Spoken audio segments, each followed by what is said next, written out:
Hey, friend, welcome back. And if you're new, welcome home. I'm Francis, and this is the Unexpected Detour. Where in life detours are inevitable. Today's episode is personal. It's about something I didn't fully understand until years later. It's called becoming a survivor. That's right, becoming a survivor. Time and health are two precious assets that we don't recognize and appreciate until they've been depleted. Dennis Waitley. There was a season when I lost the desire to write. I sat in my own thoughts, wondering how to encourage women with breast cancer to raise their voices, to tell their stories, to let the world know about what they endured. You see, I always wanted to advocate for a cure, but advocacy is not always talking about breast cancer. Sometimes it was showing those wounds, those scars, letting people see what you've gone through. There were days when I didn't even want to talk about breast cancer. I got really depressed. I got really depressed because those days of me talking about it, it brought me back to 2017 when I heard those words, you have breast cancer. And it was a shock. It was a shock. It was unbelievable, I could say. Really, really a shock.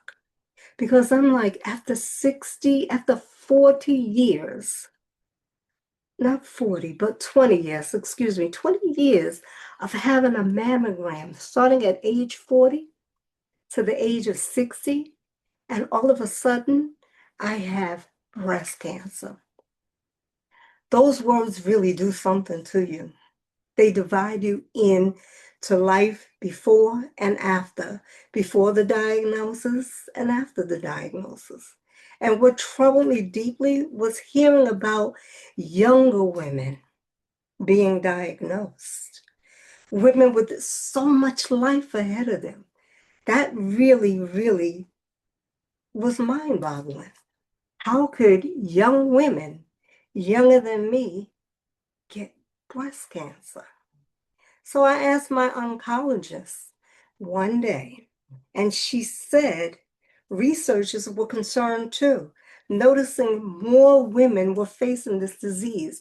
Now, remind you, I was diagnosed in 2017. I was still seeing my oncologist.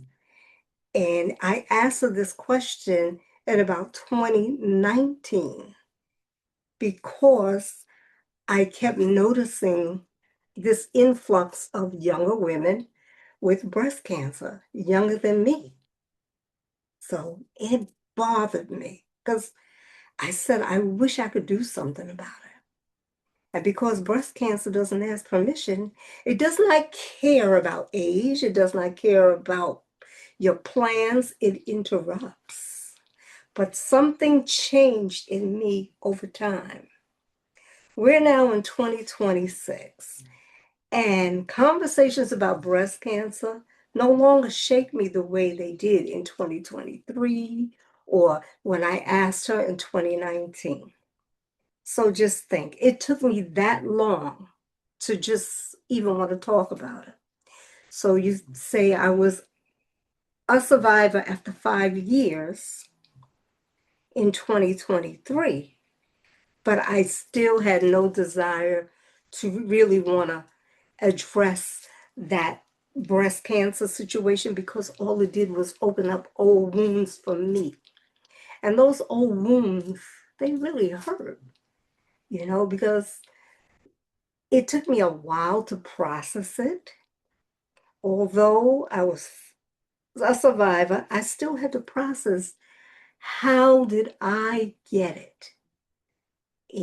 I kept asking myself, but then I get to do a little research and sometimes things that we do to the body can affect us in another way.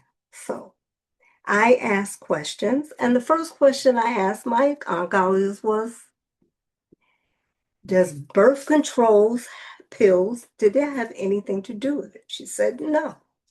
Okay. What do I know? I'm not the doctor. She told me no, I'm going with the flow. But then I would look up more things and I said, you know what? I used to drink. I wonder if that had something to do with it. Hold that thought down. But then there was this one thing I'll never forget. Excuse me. Every year when I would go for my physical, there was one thing that doctor would tell me, my primary care physician. He kept saying, Frances, you need to lose weight. You are overweight. So let's say I was about 150, 170. And he was like, your weight should be 137. I go to another doctor, same thing. And I'm like, I wish I would have listened. Were they trying to tell me something all along? Maybe they didn't know that this was a factor, that weight was a factor with breast cancer. But it was like I was getting clues and I just ignored them, you know. So when I became one of those survivors, that word meant it was time for me to survive. Sometimes we live through something long before we emotionally accept that we survived. You know that? So just think, 2023, 2026, I come to the realization that I am a survivor. But because I am a survivor, it doesn't always feel, let's say, it's deja vu. You're a survivor. You struggle with survivor's guilt. And then you learn new words about free, cancer free. But in reality, there is no cancer free. It's called remission. So, yes, being a survivor is awesome. But knowing these other words is something that is troubling because as a survivor, yes, you want to survive. You want to keep on living. You want to keep on sharing this word about breast cancer, advocating for it, helping these young people. But in the back of your mind, it's still there. That what if? And I try to be dismissive of the word what if and say, I'm going to keep on living. So for me, what I did was I had I used to write blog all the time. I had my podcasts, but my podcast I would do alone. And then when I would do it, it was other people on different journeys in their life. And I didn't want to ask a lot of breast cancer women to tell their story because for some reason, they don't tell their story. At least let's put it to you this way.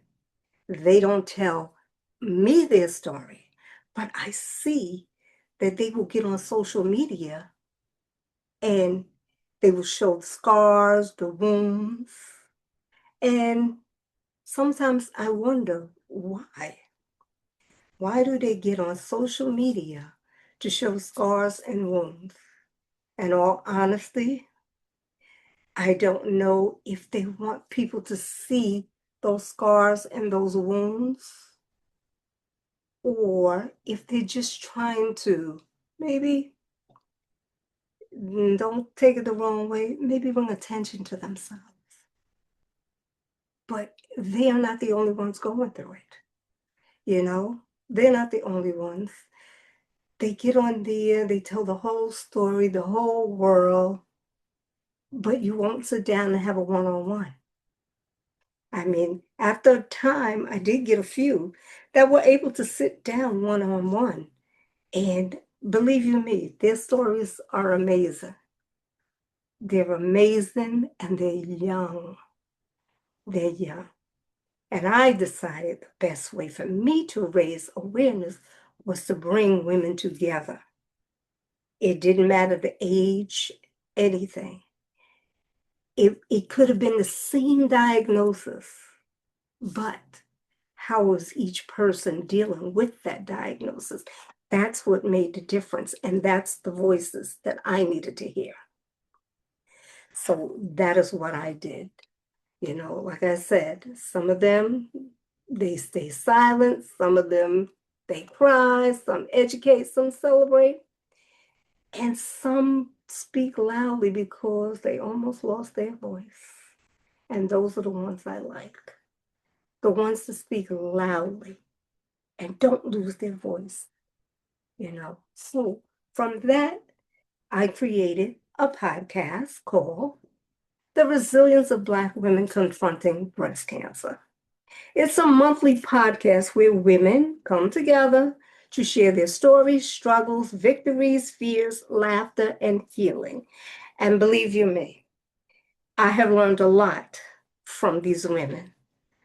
You know, I've even learned some of the things that I didn't know. So I'm learning, they're teaching me, we're sharing, and I'm learning. And like I said, nobody's story is exactly the same. And what I found out, two people can have the same diagnosis and a different outcome. And it all depends on your attitude, you know. So for me, I guess my attitude had to be up. You know, I had to stay in a zone where I had to remain positive. I had to keep negativity away from me. So that is how I handled it. But in closing, friend, surviving is more than just staying alive. Sometimes surviving means learning how to live again, learning how to trust your body again, learning how to smile without guilt, learning how to say, I made it.